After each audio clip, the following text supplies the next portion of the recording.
Voilà, ça c'est une manière de faire des colonnes de texte. Bien entendu, c'est complètement insipide à lire. Ça manque d'espace entre les paragraphes, ça manque d'images insérées entre les paragraphes. Ce sont des choses qu'on va faire parce que c'est important. Au bout de la semaine, ici, au bout des 5 jours, vous serez capable de faire des documents InDesign longs.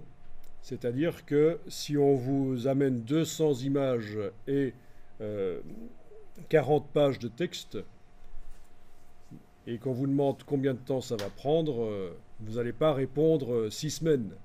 Vous allez pouvoir répondre un jour ou deux.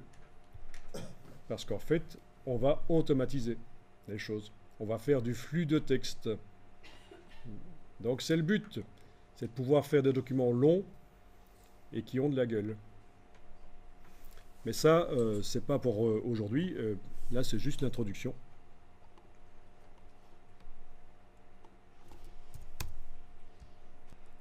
Alors, on ajoute une page, insérer des pages.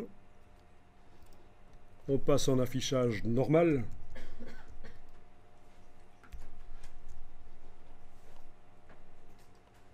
Et alors, on va aller dans page, marge et colonne.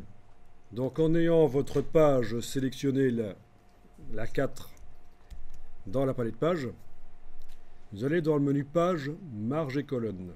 Donc vous vous souvenez, j'avais dit que c'est là qu'on peut aller modifier la valeur de marge. Pas pour tout le document, uniquement pour cette page-là. Bon, si vous voulez le modifier pour tout le document, c'est un autre système. Il faudra aller modifier les marges dans le gabarit. Qui d'ailleurs est resté double page, mais il faudra le retransformer en simple page. Mais bon, ça, j'en parle pas maintenant. Je dis qu'on va modifier les choses sur cette page 4 uniquement. Pas les marges. Ce que je vais modifier, c'est le nombre de colonnes ici. Voilà, je mets 3. Et la gouttière, je vais mettre 0. 3 colonnes, 0 de gouttière. OK.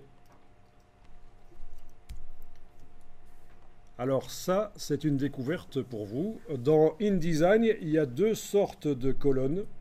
Il y a les colonnes dans les blocs texte, c'est ce qu'on a fait sur la page 3. Donc si je déplace le bloc ici, avec la flèche noire, ben les colonnes se déplacent avec. Les colonnes sont dans le bloc. J'annule. Et l'autre sorte de colonne, sur la page 4, c'est les colonnes guides, c'est-à-dire ce sont des lignes qui ne s'impriment pas, mais qui vont vous servir à placer des blocs. Ok, on y va. On prend l'outil texte et on trace un bloc du coin supérieur gauche au coin inférieur droit de la première colonne. Voilà, comme ça.